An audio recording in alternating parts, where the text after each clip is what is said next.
What's up, cool people? I'm Matt Conroy. Welcome back to our little Bible study thing, whatever you want to call it. Or at least me reading through the Bible and adding my thoughts along the way. Alright, so we're getting into Genesis 36 this time, and a lot of it looks like it's going to be genealogy sort of stuff. Reason being, essentially because Jacob has settled back into his homeland, aka Canaan, aka the Promised Land, that was promised back 2 generations before him with Abraham. So it was promised to Abraham and his descendants, and then Isaac and his descendants after that, and then to Jacob and his descendants. But Jacob, because he kind of, took away a bunch of stuff from Esau, fled for his life, also found a wife or two while he was gone, but then came back, and by that time, things were okay between Jacob and Esau. Jacob, also known as Israel, which is going to be a familiar sounding name to literally anybody who knows anything about world geography. But anyway, okay, let me stop rambling on about what happened before and get into these verses here. So, chapter 36, verse 1. This is the account of the descendants of Esau, also known as Edom. Esau married 2 young women from Canaan, Ada, the daughter of Elon the Hittite, and Oholibamah, I don't know, the daughter of Anna, and granddaughter of Zibeon the Hivite. He also married his cousin Basemeth, who was the daughter of Ishmael and the sister of Nebaioth. Ada gave birth to a son named Eliphaz for Esau. Basemeth gave birth to a son named Reuel. Oholibamah gave birth to sons named Jeush, Jalem, and Korah. All these sons were born to Esau in the land of Canaan. Okay, so, it's pretty typical genealogy stuff. So, Esau had 5 sons in total, at least as far as it has mentioned here, through 3 different wives. Sorry if I butchered any of the names, especially the one wife with the long name. But anyway. Yeah. This may be a chapter where I don't add a ton of commentary. But let's just move along and see. Verse 6. Esau took his wives, his children, and his entire household, along with his livestock and cattle, all the wealth he had acquired in the land of Canaan, and moved away from his brother Jacob. There was not enough land to support them both because of all the livestock and possessions they had acquired. So Esau, also known as Edom, settled in the hill country of Seir.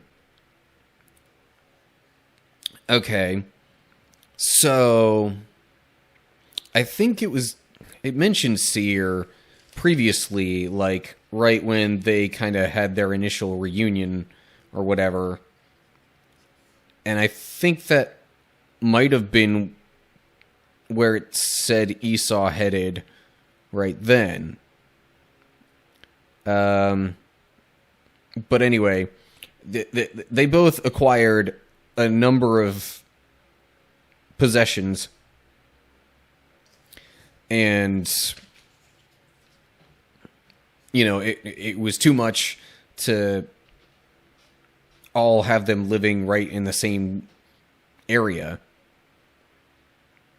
So with Jacob returning, I guess Esau being closer already and having lived in that area might have already known other places nearby that were decent for settling. I don't know. But in any case, so Esau settled a bit outside of Canaan.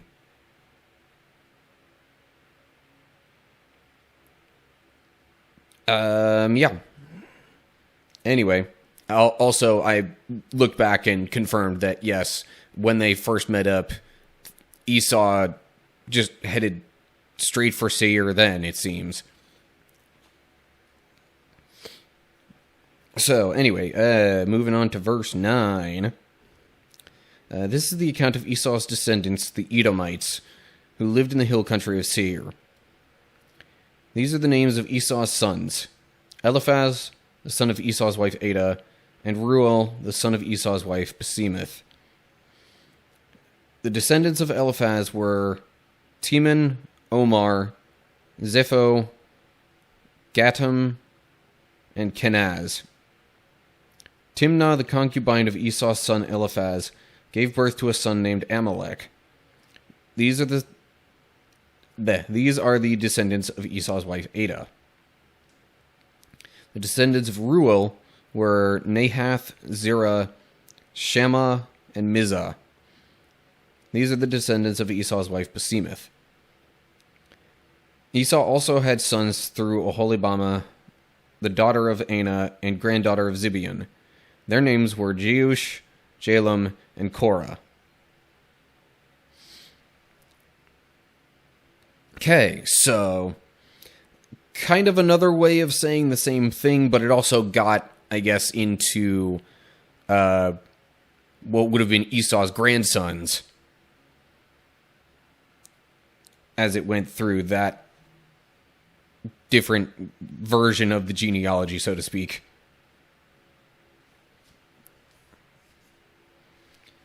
So, moving on to verse 15. These are the descendants of Esau who became the leaders of various clans. The descendants of Esau's oldest son, Eliphaz, became the leaders of the clans of Teman, Omar, Zepho, Kenaz, Korah, Gatam, and Amalek.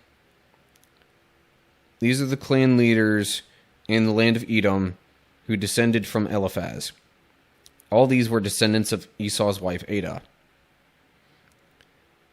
The descendants of Esau's son Reuel became the leaders of the clans of Nahath, Zerah, Shammah, and Mizah. These are the clan leaders in the land of Edom who descended from Reuel. All these were descendants of Esau's wife Basemeth. The descendants of Esau and his wife Oholibamah became the leaders of the clans of Jeush, Jalem, and Korah.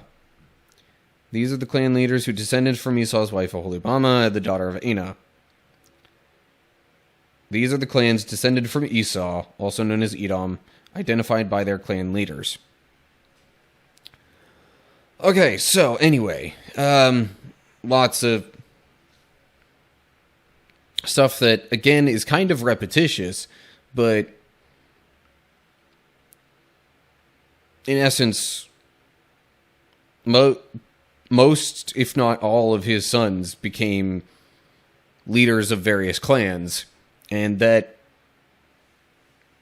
tends to be what happened, or tended to be what happened back then, so it seems. I mean, based on other genealogies that we've read up to this point, if it mentions any, leaders of clans, it's pretty much all been, direct descendants of whoever's the main focus at that point. At that point in the genealogy, anyway. So, needless to say, lots of clans, lots of people groups, many descendants of note from Esau.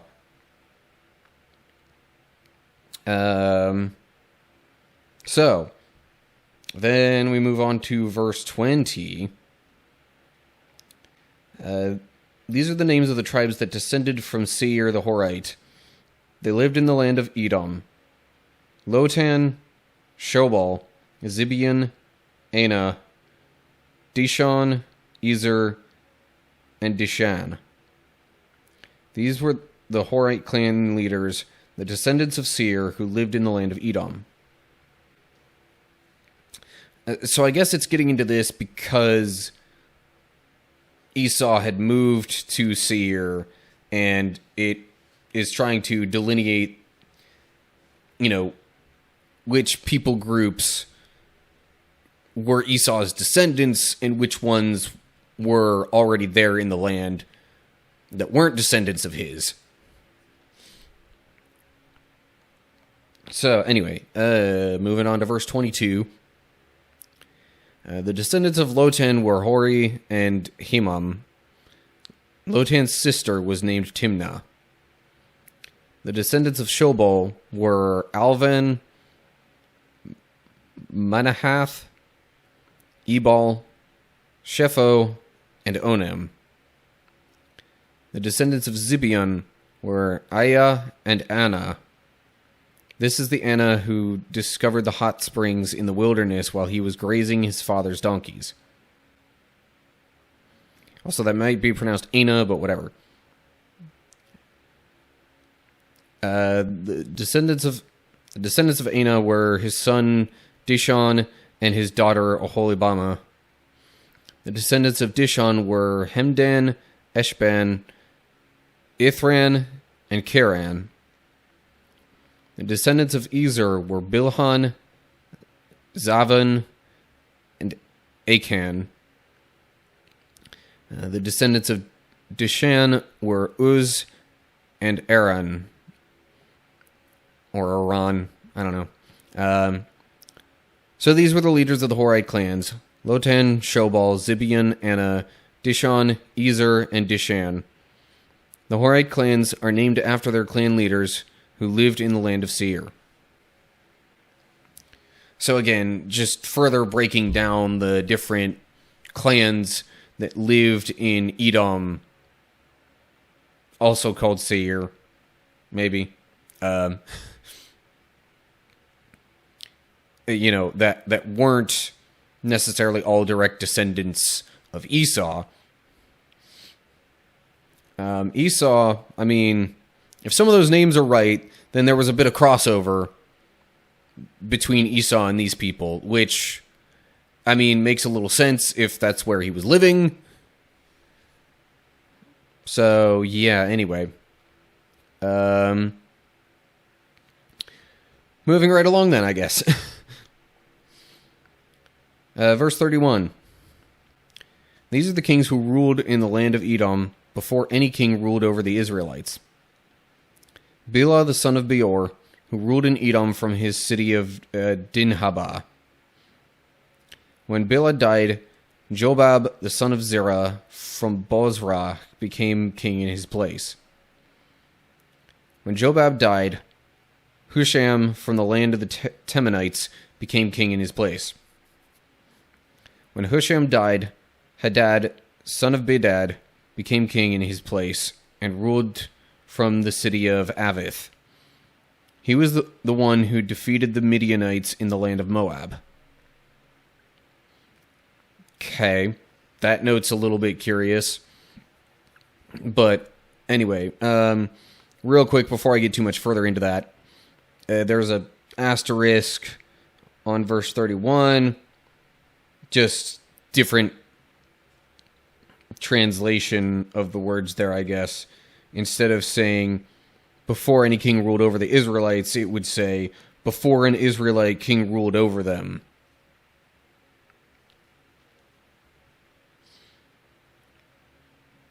So, I guess the one translation sounds like the Israelites ruled over the Edomites at one point, but then the translation that they go with up on the main part of the page just makes it sound like, this all happened before there were any kings in Israel. So anyway, continuing on with the kings. When Hadad died, Samlah from the city of Masrekah became king in his place. When Samlah died, Shaul from the city of Rehoboth on the river became king in his place. When Shaul died, Baal-Hanan, the son of Akbor, became king in his place. When Baal-Hanan, son of Akbor, died, Hadad became king in his place and ruled from the city of Powell. His wife was Mehetabel, the daughter of Matred and granddaughter of Mezahab. Okay. Asterisk at verse 39. As in some Hebrew manuscripts, Samaritan Pentateuch and Syriac version. Okay, so I guess that's just saying that it's like that's the best estimate, or I don't know. As far as the name of that last king that was mentioned, they're basing that off of some Hebrew manuscripts, the Samaritan Pentateuch, and the Syriac version. But most of the Hebrew manuscripts read Hadar instead of Hadad. Okay. So it just kind of depends. I mean, going with Hadar would make it a little easier to distinguish between him and the previous Hadad who was king. But it's, somewhat common to have multiple kings with the same name rule over a certain area over the years. Anyway, let's wrap this up. Verse 40. These are the names of the leaders of the clans descended from Esau, who lived in the places named for them: Timnah, Alva, Jetheth, Aholibama, Elah, Pinon, Kenaz, Taman, Mibzar, Magdiel, and Iram. These are the leaders of the clans of Edom, listed according to their settlements in the land they occupied. They all descended from Esau, the ancestor of the Edomites. Okay. So that was a lot of time spent on Esau, but I guess because it looks like the story's still going to focus on Jacob and his descendants for a while longer, so since it mentioned Esau moving elsewhere, that was probably the reason for doing that whole genealogy, because it's like, well, he's still tied to, to Isaac and, the great fathers of Israel, so to speak. And so, of course, he was worth a mention along with his descendants. But since he's not really going to be the focus of much of anything from here on out, it's just saying, okay, here's all the stuff that happened with him and his descendants that are any kind of noteworthy up until the point that somebody would have initially been reading this document. Because remember, this was not written for us. Certainly not initially.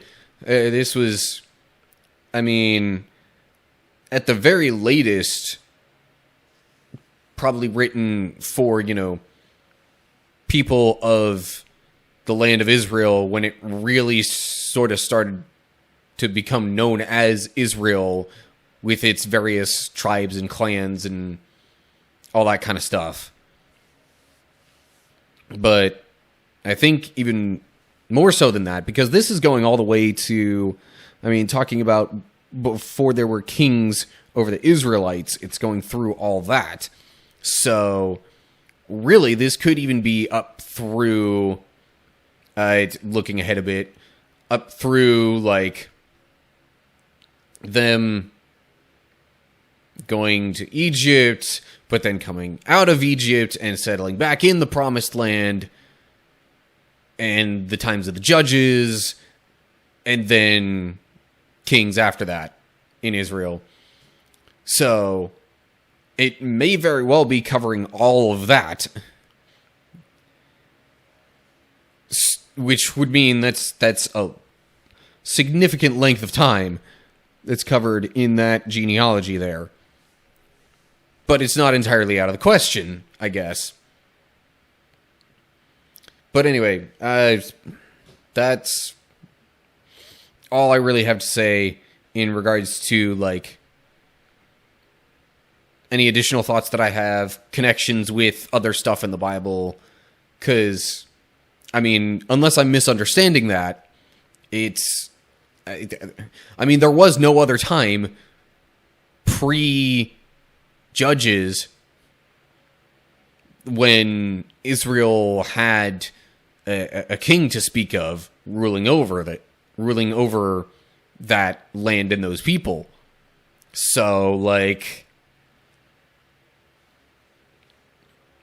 that's the only way it makes sense for them to say it like that.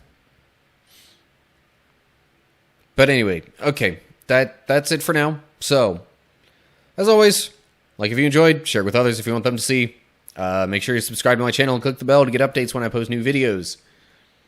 Or, you know, if you don't want updates, just subscribe so you can find my channel easily and see more of my stuff that way. And of course, look down in the description for info on other social media pages and how to find and follow those. And leave comments way down below with any thoughts that you have. So yeah, that's going to do it for now. Hopefully I will see you for the next one. Hopefully y'all stay well until then. But whatever the case is, until next time, stay cool, people.